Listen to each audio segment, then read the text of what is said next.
হে বাংলাদেশের মানুষ, আমি তো আজ থেকে 54 বছর আগে আপনাদের জন্য যুদ্ধ করেছিলাম। আজকে যে সন্তানেরা আমার বিরুদ্ধে স্লোগান দাও, তোমাদের জন্য একটা স্বাধীন দেশ সৃষ্টি করার জন্য আমি যুদ্ধ করেছিলাম। তোমাদের কাছ থেকে কি আমি অপমৃত্যুটা আমার কাম্য? বিশেষ করে ফ্রান্স থেকে কয়েকদিন আগে 2 জন ইউটিউবার অর্ডার দিয়েছে আমাকে হত্যা করার জন্য। আমার বাসার সামনে যে বাসায় আমি থাকি সেটার নাম হলো কনকর্ড। দুদকের সামনের যে 20 তলা বিল্ডিং, এই কনকর্ডে আমি থাকি। আমি শুনলাম স্লোগান হচ্ছে কয়েকটা।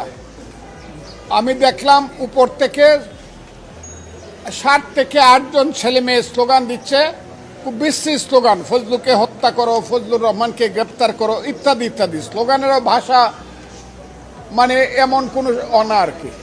7-8 জন ছেলে মেয়ে, এবং তারা বাসার মধ্যে ঢুকার চেষ্টা করতেছে। আমি সেই বাসায় থাকি, ভাড়া বাসা। আমি এখন শঙ্কায় আছি যে বাসায় ভাড়া থাকি সেই মালিক আমাকে বাসায় ভাড়া থাকতে দিব কিনা। 1। 2 নম্বর হলো, আমার মূল প্রশ্নটা হলো, আমি একজন মানুষ, আমি এই দেশের জন্য যুদ্ধ করেছিলাম। আমি এই দেশে 61 বছর যাবৎ রাজনীতি করি। কাজে আমার এই দেশে নিশ্চিন্তে নির্বিঘ্নে বাঁচার অধিকার আছে। এটা আমার কনস্টিটিউশন এবং ফান্ডামেন্টাল রাইট। এই রাইট, এই অধিকারের উপরে আজকে আমি দেখছি বাধা পড়ছে, আমাকে হত্যা করতে চায়। এবং বিদেশ থেকে কিছু ইউটিউবার, বিশেষ করে ফ্রান্স থেকে কয়েকদিন আগে 2 জন ইউটিউবার অর্ডার দিয়েছে আমাকে হত্যা করার জন্য। এবং কালকে রাত্রে বা পরশু রাত্রে দেখলাম এরা সবাই জামাতের লোক, তারা বলেছে ফজলুর রহমানকে গলা কেটে হত্যা করতে হবে, ইত্যাদি ইত্যাদি।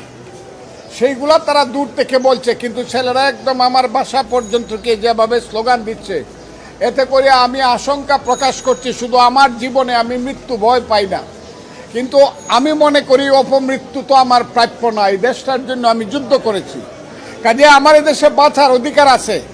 আপনাদের মাধ্যমে আমি সারা বাংলাদেশের 18 কোটি মানুষের কাছে জিজ্ঞাসা করতে চাই, হে বাংলাদেশের মানুষ, আমি তো আজ থেকে 54 বছর আগে আপনাদের জন্য যুদ্ধ করেছিলাম। আজকে যে সন্তানেরা আমার বিরুদ্ধে স্লোগান দাও, তোমাদের জন্য একটা স্বাধীন দেশ সৃষ্টি করার জন্য আমি যুদ্ধ করেছিলাম। তোমাদের কাছ থেকে কি আমি অপমৃত্যুটা আমার কাম্য? যদি আমার কোনো কথায় তোমরা মনে করে থাকো আমি দেশের বিরুদ্ধে কথা বলছি বা তোমাদের কর্মকাণ্ডের বিরুদ্ধে কথা বলছি, আমার বিরুদ্ধে মামলা করো, আমাকে গ্রেফতার করো, আমাকে শাস্তি দাও।